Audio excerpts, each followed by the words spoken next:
Nous allons voir maintenant comment nous pouvons créer des systèmes électriques à partir des tableaux et aussi configurer ces tableaux et les appareils pour que Revit sache que par exemple ces luminaires vont être connectés à un tableau sur un circuit et ces luminaires-là sur un autre circuit. Donc pour ceci, la première chose à faire est de paramétrer le tableau et aussi d'en positionner. Donc les tableaux électriques sont dans équipement électrique.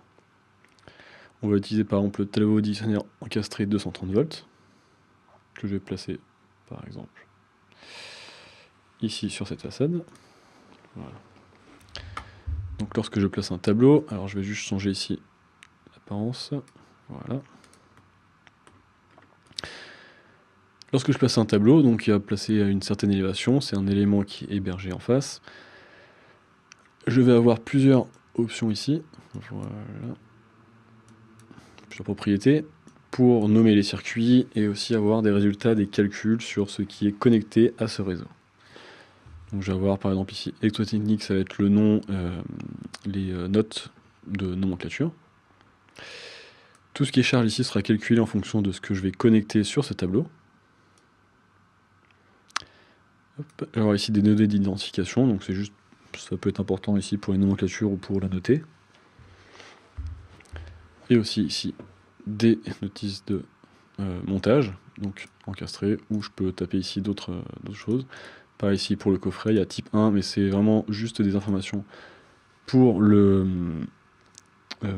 nomenclatures. Je vais changer ici par exemple le nom du panneau. Je vais appeler TD1. Et en dessous ici, électricité circuit. C'est tous les paramètres que je peux modifier, donc déjà pour avoir un nombre de circuits maximum, avec un ampérage maximum.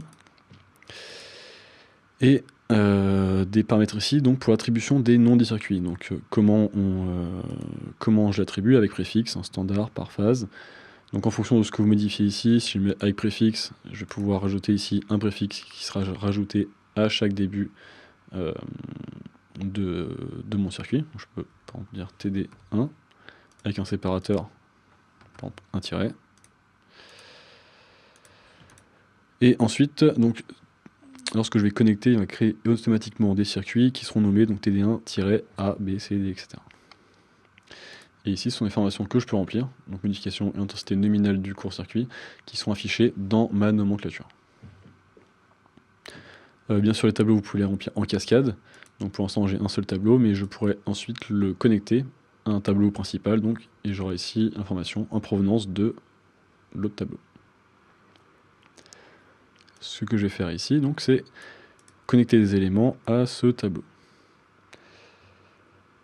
Donc pour ça, la première chose à faire sur mon tableau, c'est lui enseigner son système. Donc quand je clique ici sur le tableau, je vais devoir lui enseigner son système de distribution.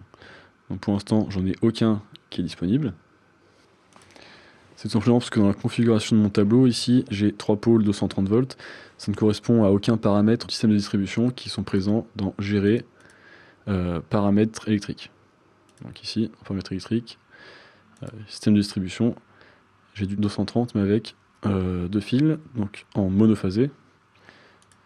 Donc ça c'est juste une erreur de la conception ici des familles dans Revit. Je vais modifier la famille, venir ici sur le connecteur, changer le nom de pôle à 1. Voilà. Je vais recharger ça dans le projet, remplacer la version existante. Et cette fois, je vais pouvoir trouver ici des systèmes de distribution. Donc c'est important aussi de bien modifier ces paramètres dans famille de Revit. Si vous ne trouvez pas de système de distribution, c'est tout simplement que le connecteur est mal configuré dans votre projet. Donc je vais pouvoir ici dire que c'est un système de distribution 230 volts. Et je vais pouvoir connecter des éléments maintenant à ce réseau. Chose qu'on va voir dans la vidéo suivante.